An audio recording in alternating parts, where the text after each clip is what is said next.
stepping away from her role as a singing sensation in arguably the biggest girl band in the world. Mel C is back on our screens with her latest stint on Celebrity Gogglebox. The Spice Girls superstar is currently starring in the popular Channel 4 show alongside her brother Paul O'Neill, whose life she saved in a life-changing ordeal. Otherwise known as Sporty Spice, or Melanie Chisholm, she undoubtedly has a glitzy life and glamorous career in front of the camera. Mel, 48, has found incredible fame but has kept a close relationship with her family, and specifically her brother Paul. Paul recently returned alongside his sister for the latest season of Gogglebox, where the duo sat upon the famous sofa to judge some of Britain's most loved television. It's safe to say that Paul feels comfortable in the spotlight with his jaw-dropping career as a racing driver. Get the news you want straight to your inbox. Sign up for a Mirror newsletter here. He began racing in the MGF Cup between 1999 to 200, shortly after he went to Jim Russell Racing School. In 2001, he entered the production class of the British Touring Car Championship, before stepping into a 15-year career spanning the MGF Cup, BTCC and British GTs. He famously won the BTCC at his home circuit of Oulton Park, in 2002. The racing star, who also works alongside Steve Ryder and Tim Harvey on ITV, has appeared on Top Gear, ITV's GT Academy and Channel 5 series Classic Car Rescue. Paul's love for racing even meant that he stole an expensive item from his sister Mel, her very own car. "I was 17 years old, working in a factory in Warrington, and I borrowed my sister's car," he said. "I'd only been driving a few weeks and I had a monumental accident, coming off a wet roundabout in a Mercedes SLK, and I took a lamppost down. It made the front page of the tabloids. I was inexperienced, I didn't know anything about driving." Mel has opened up about her close bond with her sibling in the past, having revealed a glimpse at their relationship with The Times. In 2016, she described loving her brother from a very young age, despite some fairly questionable antics. She said, "I'd be up in my bedroom with my mates and he'd just burst in and do a massive fart," she said. "Looking back, I feel terrible 'cause I really did used to beat him up. I'd punch him with all my might, but he'd just laugh at me and fart some more." Paul also discussed how his sister's fame affected his life as he detailed how he grew up hating the early Spice Girls songs. He revealed that he was often getting taunted for being Sporty Spice's brother, which led him to leaving school. He said, "I grew to hate wannabe. I was at college and all the people I hung around with started taking the pee. I wasn't Paul, I was Sporty Spice's brother, the one who dressed in trackies and did flying kicks. I'd pretend to laugh it off, but it hurt me," he added. "I couldn't take any more, so I left." If their relationship wasn't close enough already, their bond solidified as Mel saved her brother's life almost 20 years ago. She spotted that her brother was showing symptoms of type 1 diabetes during a holiday in Mauritius to celebrate her 30th birthday.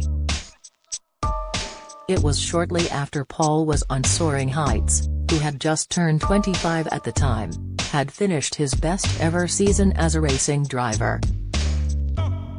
Mel described the 2004 holiday with the Mirror as her brother's condition began to worsen. He was sleeping a lot and losing weight despite downing huge bottles of Coke from the minibar, she said. But it wasn't until we got home and he started telling me about other symptoms that it all fell into place. Paul's symptoms, feeling thirsty, needing the loo, and his vision blurring, were identical to those suffered by a member of the Spice Girls office staff, who had recently been diagnosed with type 1 diabetes. He, like my brother, was in his 20s, fit and healthy, said Mel.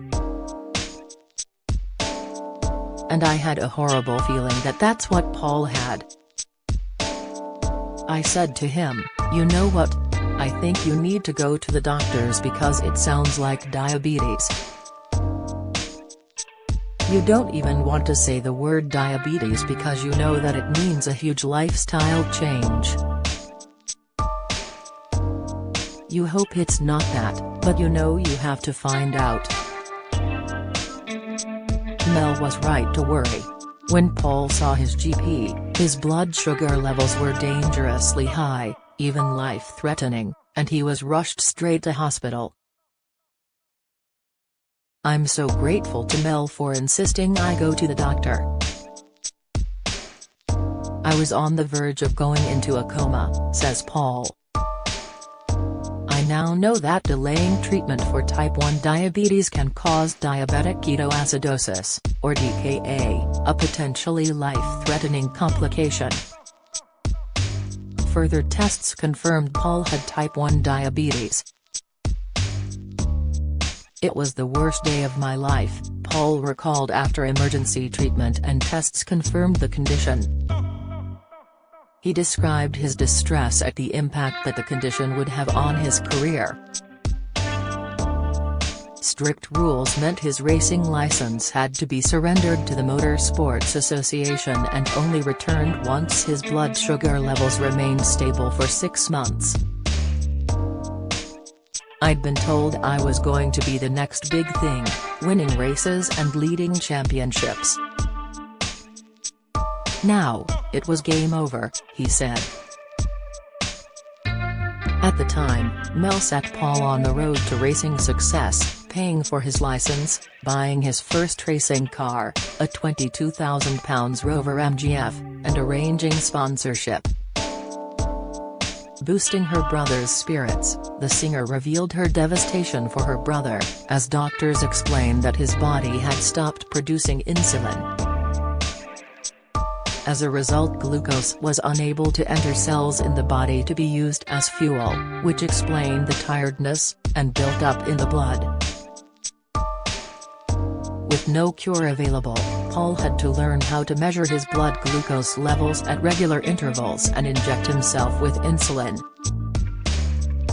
The first time I tried to inject myself in my stomach, my hand just wouldn't push the needle in, he recalls.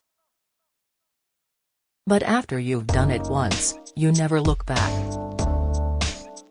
After 6 months of stability, Paul and the family celebrated the return of his motor racing license. He enjoyed 3 more years of competing before becoming a coach and television presenter, and years on from the diagnosis, he is still meticulous about managing his diabetes.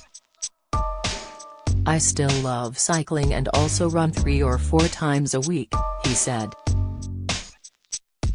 Exercise is an important part in managing my diabetes. I eat little and often and avoid things that I know will send my blood sugars soaring, but I can still have the occasional treat. Mel is immensely proud of Paul becoming an ambassador for the charity Diabetes UK. He's a really inspiring character, especially for young people, and he regularly gives talks to families, she says. He wants to get the message out that it doesn't have to hold you back or stop you doing anything. And I'm so proud that he's turned something so negative into a positive. There are a lot worse things you can have. It can't be beaten but it can be controlled, Paul added. You can still live out your dreams. Gogglebox returns to TV on Friday 17th of June at 9 p.m. Do you have a story to share? We pay for stories. Email us at yourmirror@mirror.co.uk.